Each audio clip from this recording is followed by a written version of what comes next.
I hit her about 10 or 15 times. Since you branded us, we're gonna brand you.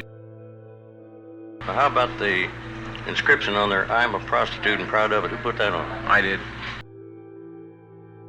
How come? It's because Gertie told me to. Did you ever use any hot irons on her? I did. See, we gave her a warm bath and then she stopped breathing. Had Gertie abused this girl? Yeah. Gertrude Banachevsky, however, had a different story. I did never beat that girl. Never. By the time police found the girl, she had been dead some 8 to 12 hours. Sylvia Likens was the victim of the ultimate child abuse. She was beaten, burned, and starved before dying.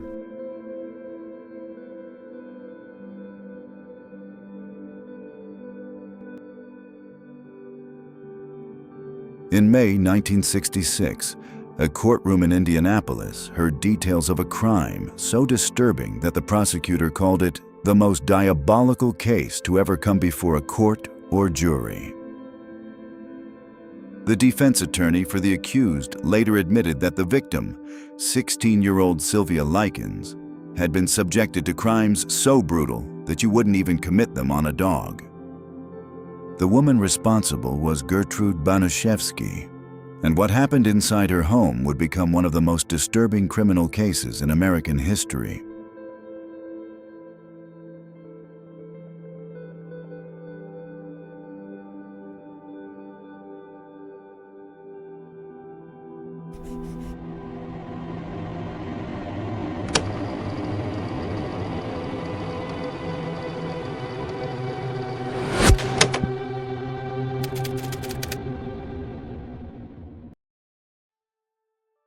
Sylvia Likens was born to a family of 5, 2 sets of fraternal twins before and after her.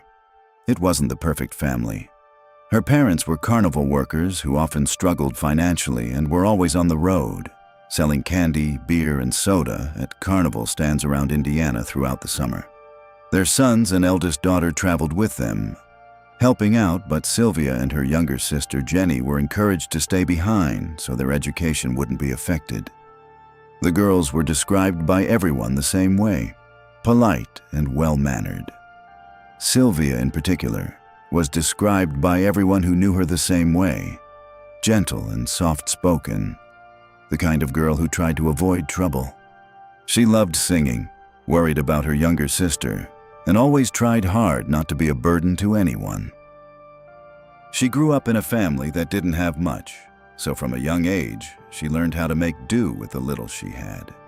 As a teenager, she'd sometimes earn a bit of money babysitting, running errands, or doing ironing for neighbors, and she'd often give part of what she earned to her mother. Friends remembered her as friendly and lively, despite everything, with long, wavy, light brown hair that fell past her shoulders. She was such a ray of sunshine that some of her friends gave her the nickname Cookie. She spoke quietly, listened more than she talked, and seemed happiest when the people around her were okay. There was no one she loved in the world more than her sister, Jenny. But one day, in Indianapolis, things suddenly became uncertain. While working with the carnival, Sylvia and Jenny's mother was arrested for shoplifting and taken to jail. And sooner rather than later, the situation turned from embarrassment to worry.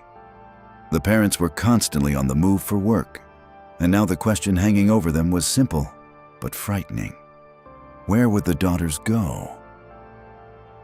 Then a possibility appeared. Sylvia and Jenny had recently become friendly with 2 girls from school, Paula and Stephanie Banachevsky, and their mother, Gertrude Banachevsky, offered to let the sisters stay in her home. In the middle of all the chaos, it must have felt like a small miracle. Someone willing to take the girls in, someone who said they would look after them. Gertrude reassured Lester that Sylvia and Jenny would be treated as if they were her own daughters until he returned.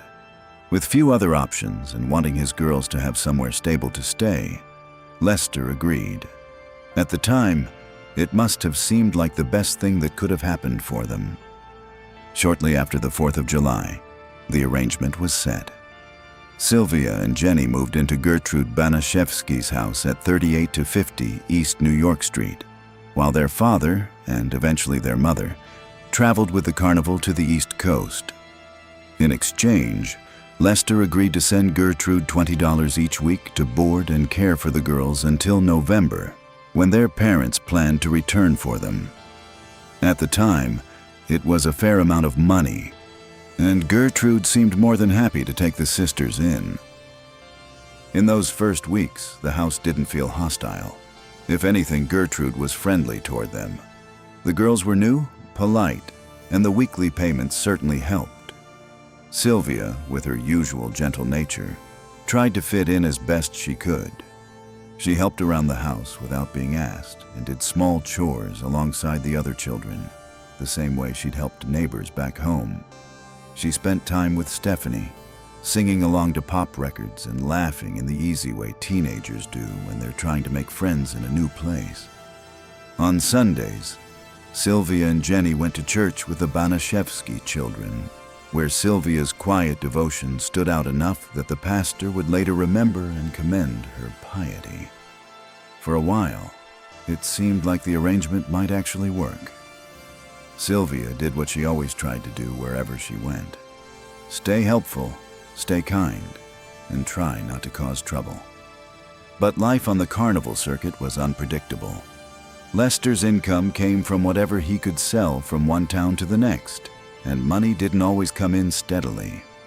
After the first couple of weeks, the weekly $20 payments he had promised began arriving late, sometimes a day or two after they were due. At first, it may have seemed like a small delay, but inside the Banaszewski house, those late payments began to matter. Gertrude's friendliness started to fade, and her frustration turned toward the two girls who had no control over the situation. When the money didn't arrive on time, Gertrude began taking out her anger on Sylvia and Jenny. She would force them to bend over and beat their bare buttocks with a wooden paddle, sometimes shouting that she had taken care of them for nothing. The sisters endured the punishment quietly, the same way Sylvia tended to endure most things, without arguing, without making a scene. By late August, the punishments had already grown harsher. After Gertrude's daughter, Paula, accused the sisters of eating too much food at a church supper, both Sylvia and Jenny were beaten repeatedly across the back with a paddle.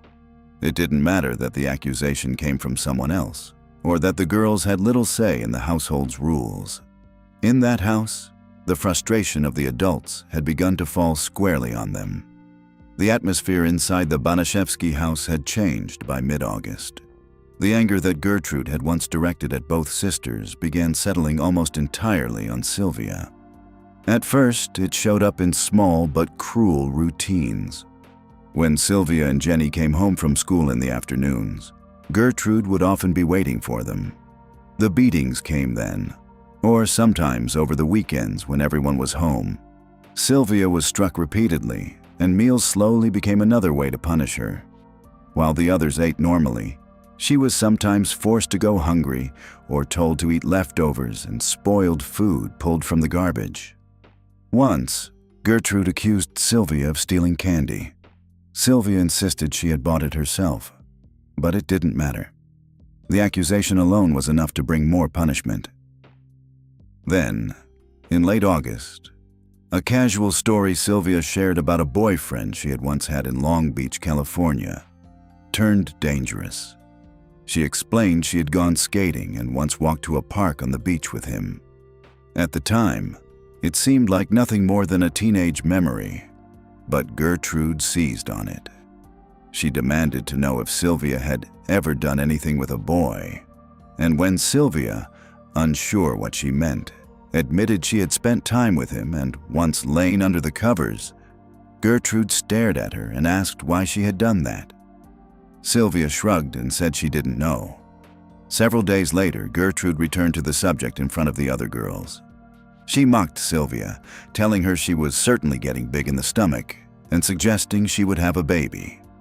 Sylvia, thinking Gertrude was joking, laughed awkwardly and said she'd have to go on a diet.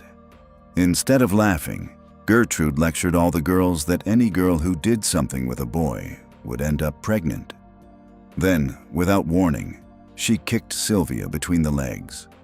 Paula, already 3 months pregnant and jealous of Sylvia's appearance, joined in. She knocked Sylvia off her chair and onto the kitchen floor, shouting that she wasn't even fit to sit in a chair.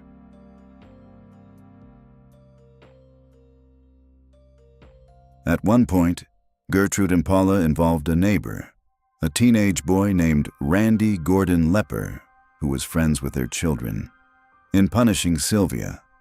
During supper, they forced her to eat a hot dog piled high with mustard and spices. The food made her vomit, and when she did, they cruelly made her eat it again. All the while, her sister Jenny had no choice but to watch, terrified that she would be punished too. Even a simple meal had been turned into a tool for humiliation and control. Sylvia had never been the type to fight back, but by mid-August, the constant humiliation and abuse were starting to wear on her. She felt trapped, singled out, and desperate to protect herself somehow. In what would be her only act of retaliation, she spread a rumor at school that Stephanie and Paula were prostitutes. It was meant as a way to lash out at the girls who had been involved in her own accusations and punishments, but it quickly backfired. That day at school, Stephanie was jokingly propositioned by a boy who mentioned the rumor Sylvia had started. When Stephanie confronted Sylvia at home, Sylvia admitted it, crying and apologizing. Stephanie, in response, punched her, and both girls ended up in tears. The situation escalated even further when Stephanie's boyfriend, a 15-year-old boy named Coy, heard the rumor. He brutally attacked Sylvia, slapping her, banging her head against the wall, and finally flipping her backward onto the floor. By the time Gertrude found out, she was furious, and she added her own punishment, striking Sylvia with a paddle. Even this small act of resistance had turned into yet another cycle of humiliation and pain for Sylvia, leaving her more trapped than ever. From that point on, the abuse became almost constant. Sylvia was regularly beaten, often for reasons she didn't understand or for things she hadn't done. Paula would strike her with such force that she sometimes injured herself in the process, and later used whatever she could, like a cast on her wrist, to continue the attacks. Gertrude's cruelty didn't stop at physical punishment. She frequently accused Sylvia of promiscuity and prostitution, railing about the filthiness of women in general, as if Sylvia's very existence were proof of sin. Day after day, the house became a place where fear and humiliation followed her everywhere, leaving her little room to breathe or defend herself. It got to a point where Gertrude would occasionally force Jenny to strike her own sister, punishing her if she didn't comply. Sylvia had no one to turn to. Her own sister, the one person who might have been a comfort, was being used against her, and the house offered no safety at all. Coy, Stephanie's boyfriend, and several of his classmates became regular visitors to the Banaszewski house, and Sylvia quickly found herself facing torment that went far beyond what she had already endured. They physically and verbally attacked her, often working alongside Gertrude and her own children. What had once been sporadic beatings became systematic violence, with Gertrude actively encouraging the neighborhood kids to punish Sylvia. She was used as a target in violent games, struck during rough judo practice, burned with lit cigarettes over 100 times, and her body was lacerated in multiple ways. Her genitals were severely injured on more than one occasion, but the cruelty escalated even further. In order to entertain Gertrude and the others, Sylvia was forced to take off her clothes in the family living room and continuously violate herself with a glass bottle, with Gertrude proclaiming it was meant to prove to Jenny what kind of a girl she was. The Likens siblings were terrified of reaching out for help. They feared that telling family members or adults at school about the escalating chaos at home would only make things worse. Jenny, especially, fought against the urge to speak up. Gertrude had warned her that if she ever told anyone, she would be subjected to the same level of abuse and torture as Sylvia. On top of that, Jenny faced bullying from other girls in the neighborhood, and any time she even hinted at what was happening to her sister, she could expect ridicule, or worse, a beating herself. It was a world where silence felt like the only way to survive. The girls' parents would return sometimes, and each visit brought a flicker of hope. Just seeing Lester and Elizabeth walk through the door felt like a brief breath of fresh air, a reminder that the world outside the Banaszewski house still existed, that freedom and safety might still be possible. They wanted desperately to tell them everything, to beg for rescue, to be pulled out of the nightmare they were living. But fear held them frozen. They hid their bruises beneath clothing, knowing that complaining would likely only bring their parents more trouble, given their unstable financial situation. With Gertrude and her children watching, even the thought of speaking up felt impossible. They smiled, nodded, and said nothing, hiding the terror and pain that clung to them every moment. The instant their parents left, the fragile relief vanished. Gertrude would turn to Sylvia, her voice sharp and mocking, telling her there was nothing she could do now that they were gone. And the suffocating reality of their daily torment returned, heavier than ever. Before things escalated further, Sylvia and Jenny still had fleeting moments outside the house, brief glimpses of normal life that reminded them of what they had lost. On one occasion, they ran into their older sister, Diana Shoemaker, who had been estranged from the family and forbidden by the parents to see her younger siblings, at a local park. Both sisters tried to explain the abuse they were enduring, how Sylvia was being singled out for punishment over things she hadn't said or done. And at first, Diana thought they might be exaggerating. A few weeks before that meeting, they had encountered Diana in the same park, this time with 11-year-old Marie, one of Gertrude's children. Sylvia had quietly mentioned that she was hungry, and Diana had given her a sandwich. But this simple act of eating would soon turn into another nightmare. When Gertrude learned about the sandwich from her daughter Marie, she accused Sylvia of gluttony. And as usual, she and Paula immediately turned to violence. They choked and bludgeoned Sylvia, punishing her for the simple act of satisfying her hunger. When she fainted from the pain, Gertrude would force her into a scalding bath as a so-called cleansing of sin, grabbing her hair and banging her head repeatedly against the side of the tub to revive her whenever she passed out. Some of the immediate neighbors had seen the abuse Sylvia endured. They watched from a distance, hearing the screams and seeing the bruises, but no one stepped in. Fear, indifference, or perhaps the weight of their own lives kept them silent, and Sylvia's suffering continued unnoticed by those around her. Shortly after the scalding bath incident, the injuries she had suffered could no longer be hidden. Her skin was raw, blistered, and sore, impossible for anyone to look at without noticing. Finally, someone did. The father of a neighborhood boy, Michael John Monroe, called Arsenal Technical High School anonymously, reporting that a girl with open sores covering her body was living at the Banaszewski house.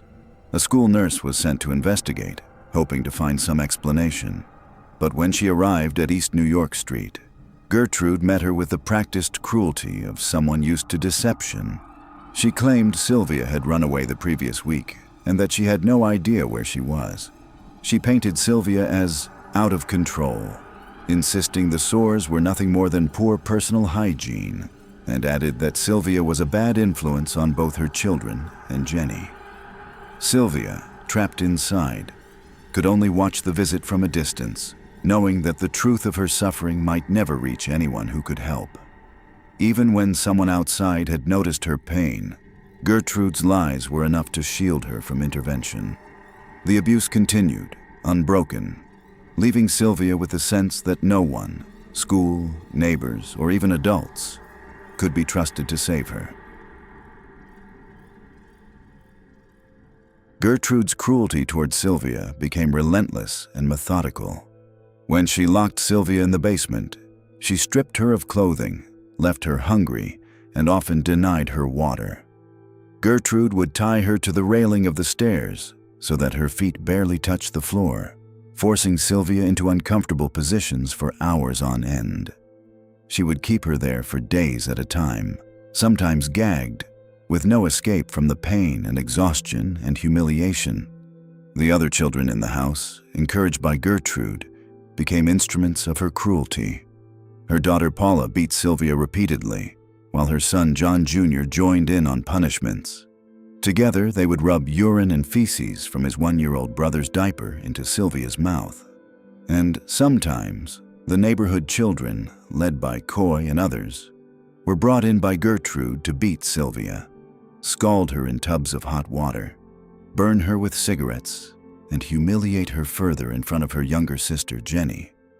Gertrude would stand there, watching these acts with satisfaction, directing the torment and laughing as Sylvia shrank beneath the assaults. As the abuse escalated, Sylvia became incontinent from the physical and psychological strain, and Gertrude would punish her for this, forcing her to wet herself and then throwing her into the basement yet again, naked, tied, and nearly starved. Any faint protest or hesitation would bring further beatings. On some occasions, Gertrude's kids would taunt her with food, allowing her to touch it with her fingers before snatching it away, leaving her starving and humiliated.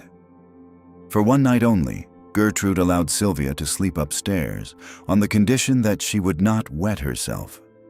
By this point, Sylvia was dangerously malnourished, her body weak from days of starvation and relentless abuse. Thirst gnawed at her constantly, and in quiet desperation, she whispered to Jenny, begging her to sneak a small glass of water.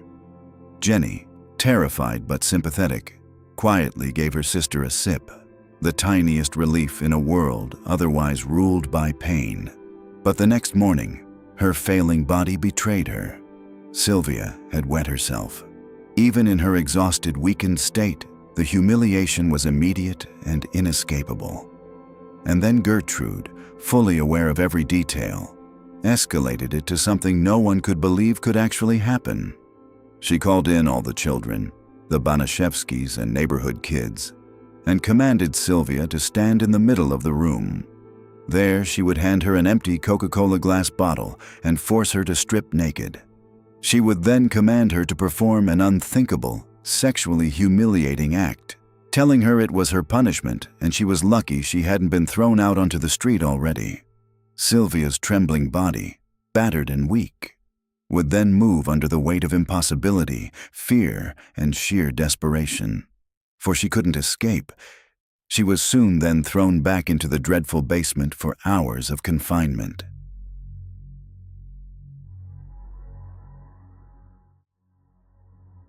Thereafter, she would then summon Sylvia into her kitchen and order her to strip naked. She would then decide, as punishment for once spreading rumors about her daughters being prostitutes at school, she would brand Sylvia the same. Using a heated needle, Gertrude would begin carving the words, "I'm a prostitute and proud of it," into Sylvia's abdomen. When she was unable to finish, she would leave Sylvia under the supervision of 2 neighborhood children. A boy named Richard would continue etching the letters into Sylvia's skin while she tried to remain still, crying, and his friend, Shirley Banashevsky, would assist. Together, the 2 of them would later use a tool in the basement to burn the letter S beneath Sylvia's chest.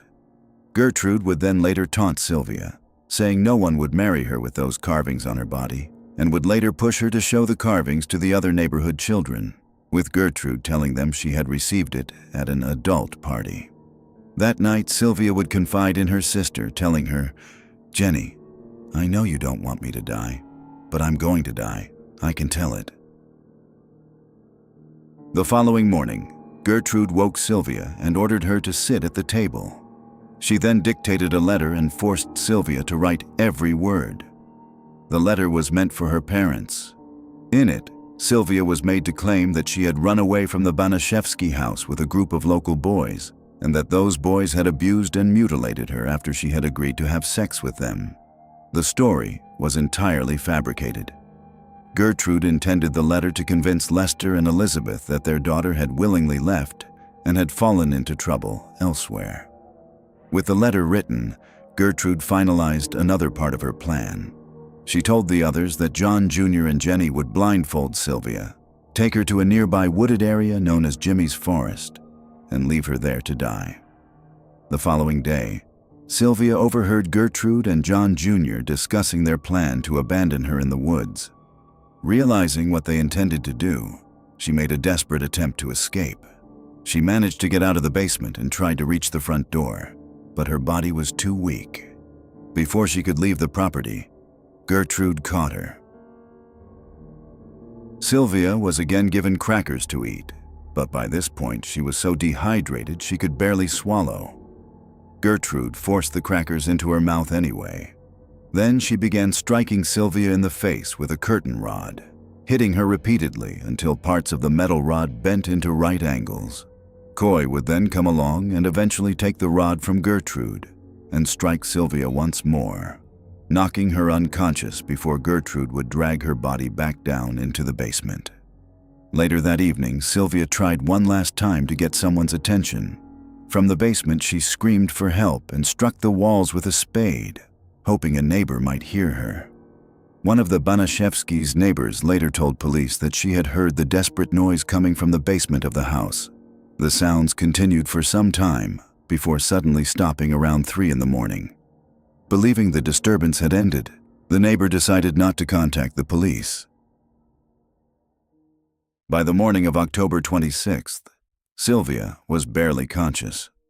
Her body had endured weeks of starvation, burns, beatings, and humiliation, and now it was beginning to fail.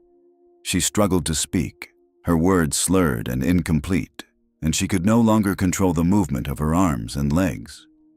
Gertrude brought her upstairs briefly and tried to feed her a donut and a glass of milk, but Sylvia was too weak even to lift the glass properly.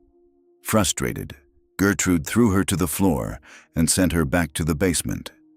What followed that day was more of the same cruelty that had defined the weeks before. People came and went. They shouted at her, mocked her, and continued to strike her, kicks and blows landing on her head and other vulnerable parts of her already broken body. The violence was casual by this point, almost routine, even as Sylvia slipped further into delirium. At times, she tried to recognize the faces around her, weakly pointing and mumbling their names. Gertrude would snap back and tell her to shut up. The abuse continued throughout the day. At one point, John Banashevsky Jr. sprayed Sylvia with a garden hose while she lay on the basement floor.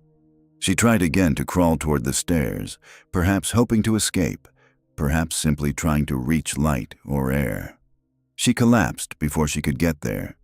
Gertrude responded by stamping on her head before standing over her and staring down at her broken body.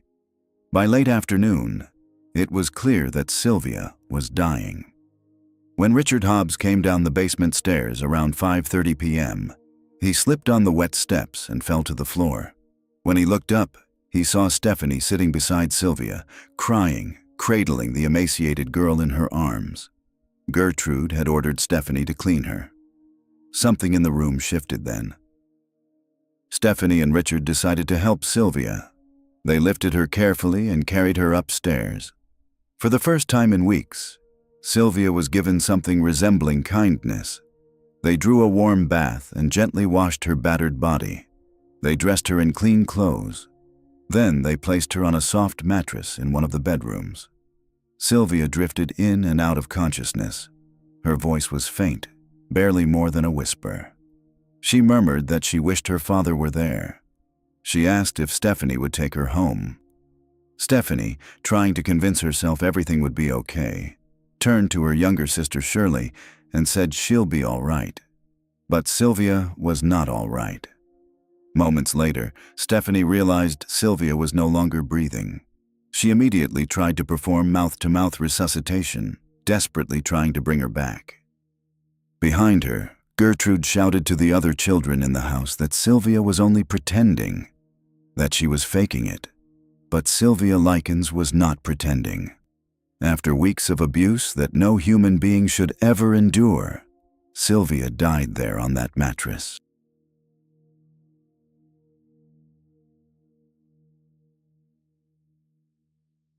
At first, even in death, Gertrude refused to accept what had happened. She struck Sylvia's lifeless body with a book, yelling over and over that she was faking, as if the girl who had endured weeks of torture was now somehow pretending. But when Sylvia did not move, panic finally set in. Gertrude ordered 14-year-old Richard Hobbs to run to a nearby payphone and call the police. When officers arrived at the house later that evening, Gertrude calmly led them upstairs to the bedroom. There, lying on a stained mattress, was Sylvia's body, emaciated, covered in bruises, burns, and wounds that told the story of everything she had been forced to endure. Gertrude immediately handed the officers the letter she had forced Sylvia to write. The story she presented was carefully rehearsed. She claimed Sylvia had run away with a group of teenage boys and had returned to the house earlier that afternoon, injured and holding the note. According to Gertrude, she had spent the last hour trying to doctor the girl, even rubbing alcohol into her wounds in an attempt to help her. It was a lie. Across the room, Paula Banaszewski stood holding a Bible. She had already declared to the others in the house that Sylvia's death had been meant to happen. Then she looked toward Jenny. Calmly, almost casually, she told her, "If you want to live with us, Jenny, we'll treat you like our own sister." Jenny initially repeated the version of events Gertrude had instructed her to tell the police. But as the officers continued their questions, she leaned closer to them and whispered quietly, "You get me out of here, and I'll tell you everything." That single sentence changed everything. Jenny's statement led to immediate arrests. Within hours, police took Gertrude Banaszewski, Paula Banaszewski, Stephanie Banaszewski, and John Banaszewski Jr. into custody on suspicion of Sylvia's murder. Soon after, Coy Hubbard and Richard Hobbs were also arrested and charged.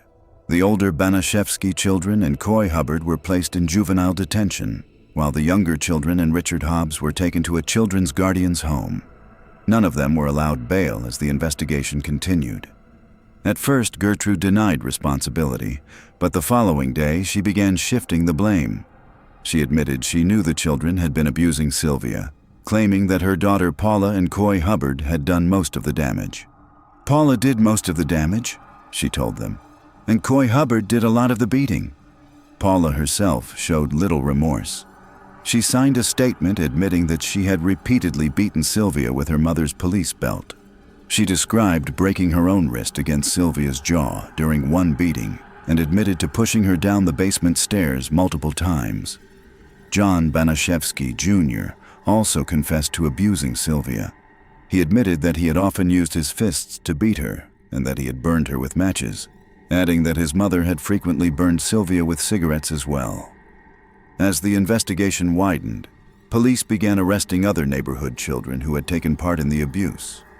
Each was charged with causing injury to Sylvia and later released into their parents' custody under orders to testify at the trial. What had happened inside that house was no longer hidden.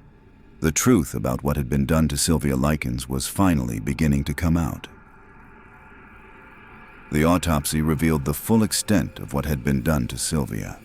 Her body showed more than 150 separate wounds, scattered across nearly every part of her.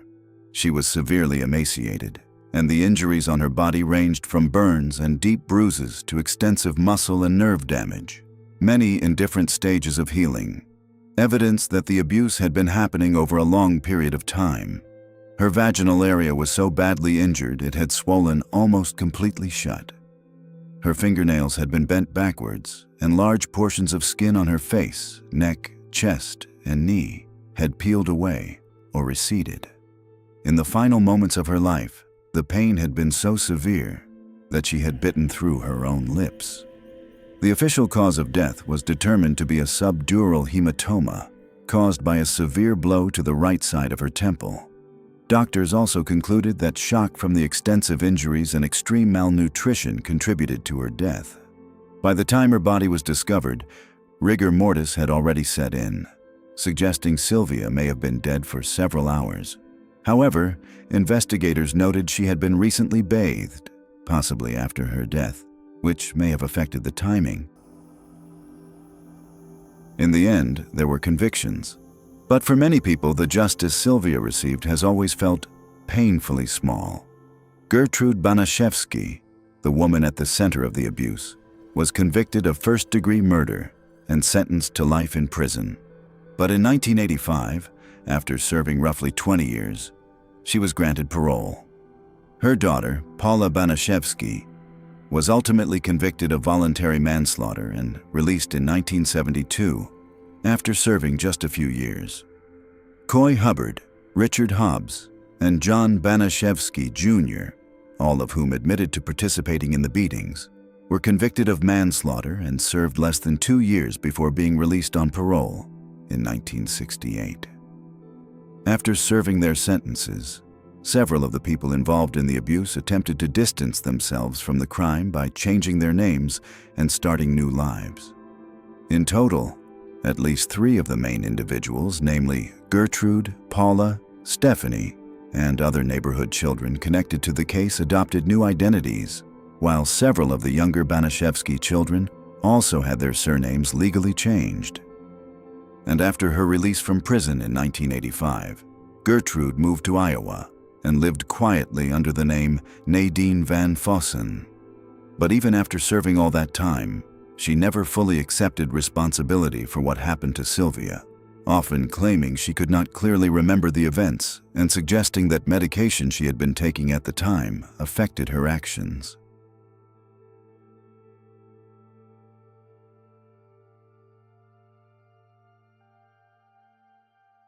Sylvia Likens was 16 years old. She spent the final weeks of her life enduring cruelty that is almost impossible to comprehend, inflicted not by strangers, but by the very people who were supposed to protect her, and witnessed by others who chose to look away. Today, her story remains one of the most disturbing criminal cases in American history, not only because of the brutality she suffered, but because it forces a question that still lingers decades later. How could so many people watch a child suffer and do nothing to stop it? Sylvia's name is remembered now not for the lies that were written about her, but for the truth that eventually came to light. And for many who hear her story, remembering her is the closest thing to justice she will ever receive.